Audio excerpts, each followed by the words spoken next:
Hey, how you doing? Justin here. Today we're going to be looking at some more ukulele. We're going to have a look at the 2 and 4 hit rhythm. Really cool little groove.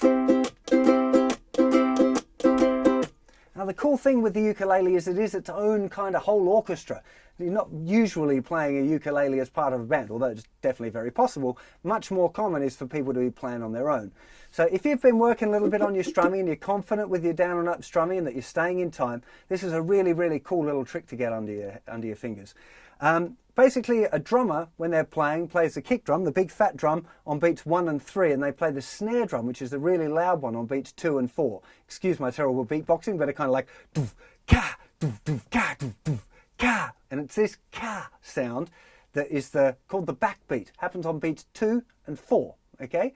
So if we introduce that idea of playing a little accented hit on beats 2 and 4, it gives you a little bit more groove. So if I'm just playing regular, and then I add the backbeat in, it's just like, oh yeah, it's kind of moving along a little bit better. You know, it's kind of introducing a rhythmic element, if I can learn to talk today. So what do we do? So normally we're playing 1 and 2 and 3 and 4 and down, up, down, up, down, up, down, up. 1 and 2.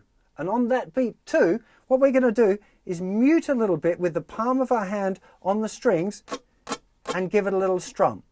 So I'd recommend doing this without any chord at all to make sure that you're doing it right. And just going 1 and 2. Just try that. So down, up, and then let your hand fall down and let your finger hit the strings after your hand has already hit the mute. So 1 and 2. 1 and 2. Start off with that.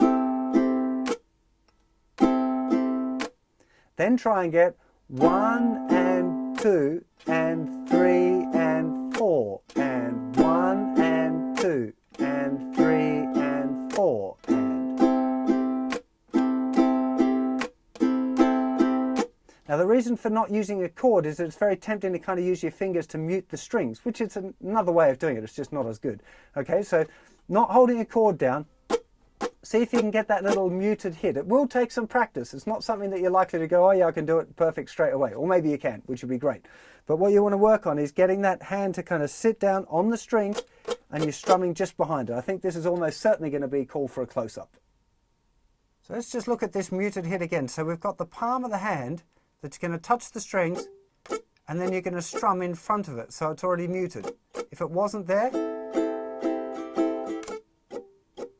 so we're just using the heel of your hand just to rest on the strings so there's nothing coming out. And then going through 1 and 2. So trying to get that hit. 1 and 2. 3 and 4. Just trying to get that first so you can get your nice muted clip. Then try and lock it into the whole groove. So 1 and 2 and 3 and 4. And 1 and 2 and 3 and 4. 1 and 2 and 3 and 4 and 1 and. Now you'll notice there as well I'm starting to put the shuffle.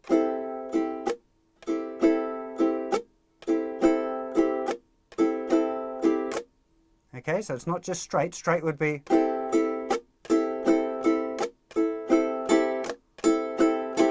With the shuffle.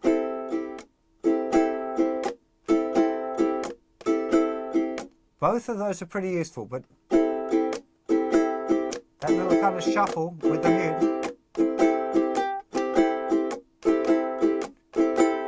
is definitely where it's at. For nearly everyone, this kind of strumming pattern takes a little practice. It takes a while to get used to the technique, which is something that you want to work on separately, right? Just, you know, literally working on doing that and then doing the 1 and 2 thing. You know, just making sure that you kind of get that under your fingers first before you try and lock into the whole groove. Okay?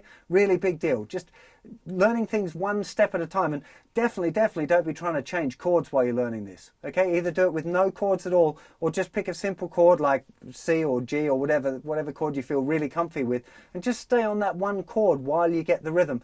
And then once you got the rhythm, maybe try changing just between two chords.